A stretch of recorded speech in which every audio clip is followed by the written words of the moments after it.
All right, so we got another little interesting video.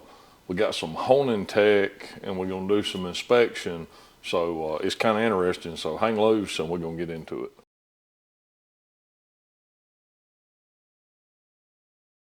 All right, so we had a customer. Well, a local guy. He had bought a new cylinder and piston kit for his ATV.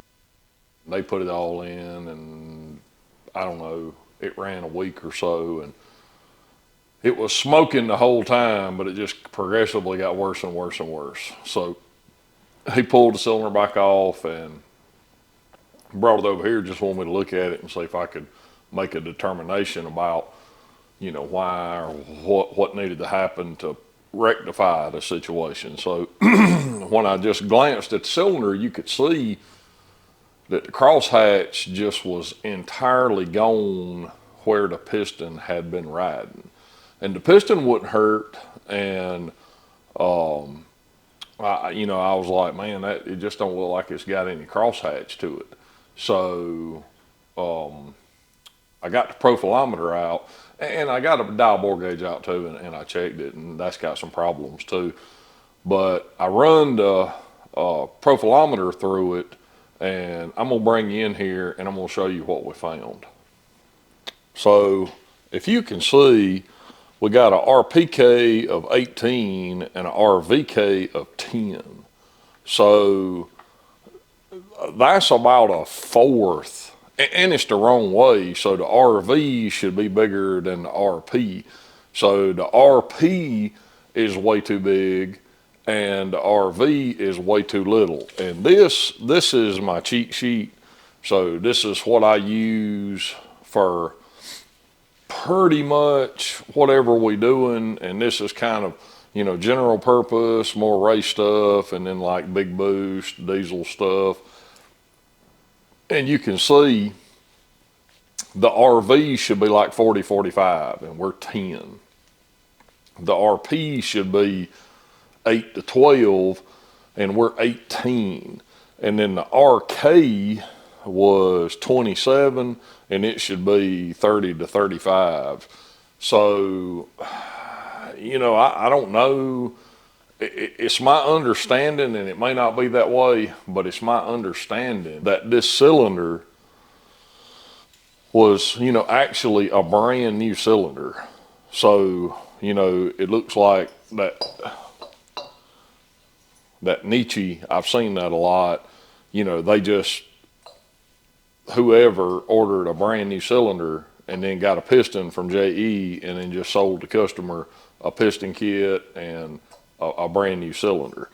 And like I say, there's a section down here that's about, I don't know if you can see it or not, it's probably an inch and an eighth, where nothing has touched. So I checked it in that spot. But up here where the piston's been riding, I mean, there's just absolutely just nothing left of it. It's absolutely gone. And that's the top of the piston.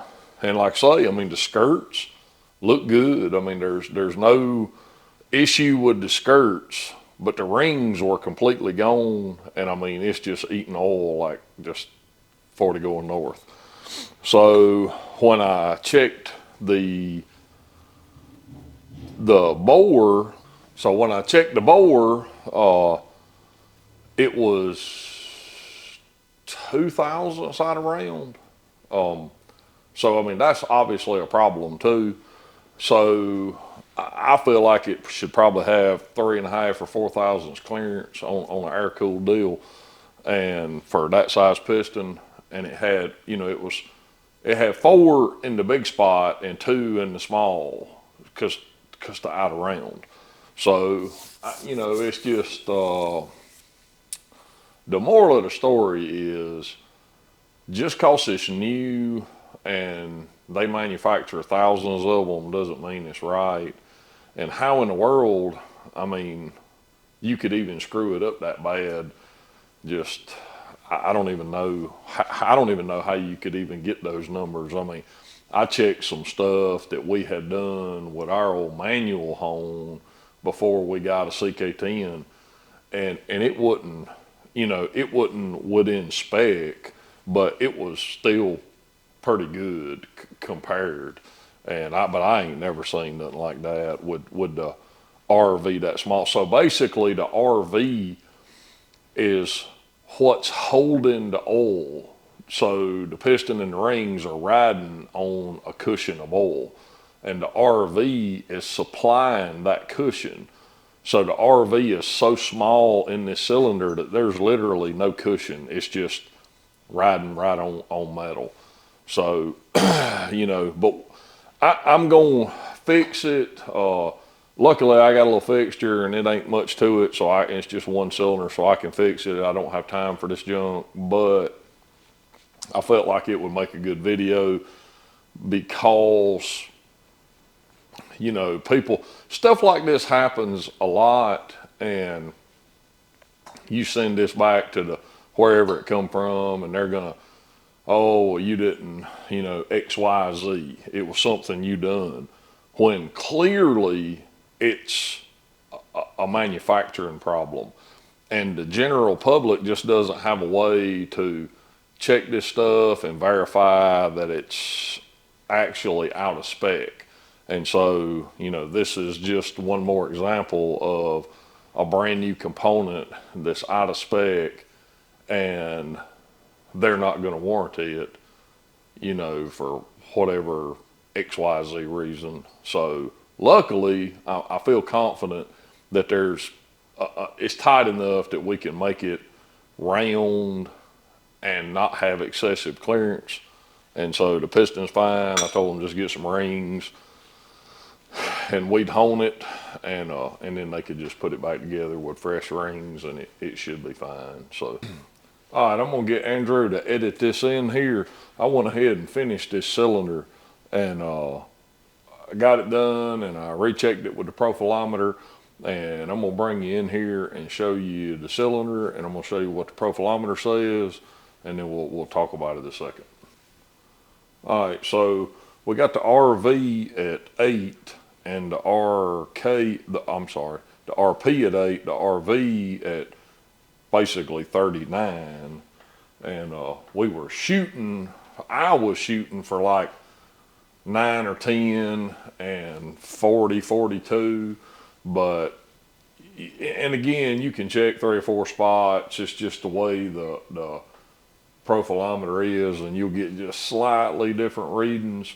So it's well within the window that we need to be in, and it looks great. And I'll put a picture in here of what it looked like soon as we started honing it. And it's crazy how out of round it was. And it looks kind of like where the bolt holes are, like it had a torque plate on it, but it's actually not in line with the bolt holes. And if you can see, so this, and this is the head bolt holes. And then these 4 countersunk holes are to hold the cylinder to the block. And they got these big, huge counterbores. So way up here at the top, the bolt ain't gonna do anything anyway. If it was gonna do anything, it would be these head bolts. But the shadows were actually not in line with any of the bolts. And if you've ever done any torque plate honing, you know that when the distortion happens, it happens right at the threads, because that's what it's doing, is pushing the threads out, or making the diameter larger. But anyway, so hopefully that'll focus and you can see that. It come out really nice. There's still, like, you can still see it right there. So there's still a little shadow, and that shadow was a lot bigger. But like I say, it's in between the bolt holes. And it had, and you can see that one too, just a little bit. There's still a little shadow right there. And there's just a little bit of one there. But it was up top, and even down in the middle of the cylinder, it was junky. But like I say, it cleaned up. It's about, let me fix this camera back. It's about a thousandths bigger than I really want it to be, but it was so ugly that I didn't have no choice. I just had to. It was small in the bottom, it was big at the top, which sucks. I wish it was the other way around, because I don't mind it being a little big in the bottom, but it was like a thousandths and a half or 2 thousandths smaller at the bottom than the top. And the top was about the right clearance, really close, maybe half thousandths or something. So I had very little material to work with. But having said all of that, for what it is and my past experiences, it's going to be fine. I mean, it should have 4. It's got 5 clearance. It's not the end of the world. And again, it's just a 4-wheeler. But again, the whole problem was it couldn't hold any oil. So now we got all that sorted out, and it can hold oil, and the rings will be happy. So having said all of that, I'll take you back to the original video, but I just wanted to show you the finished product and the difference between the original hone profile and then the correct hone profile. And I'll try to get Andrew to put a screenshot of both profilometer readings in one, so you can see the difference. And if you want to pause it and just study the numbers, you know, so you can make sense out of it. But just remember, the RP is the height of the peak. And I've got some other honing videos that explain some of this stuff more, but the RP is the height of the peak, and you want it to be, you know, low, because the ring is having to go by that. So, you know, it's like speed bumps. The RV is kind of like ditches. So the ditches fill up with oil, and that's the cushion that the ring and the piston is riding on. So you want the V to be, you know, pretty deep. And then there's some other parameters, but those two are the main focus. And usually if those two are in their window, then everything else will also fall in its window too. So you shouldn't have any problems with that. So anyway, back to the original video. Thank you. So anyway, I thought that would be interesting and educational. Thank you for watching. See you on the next one.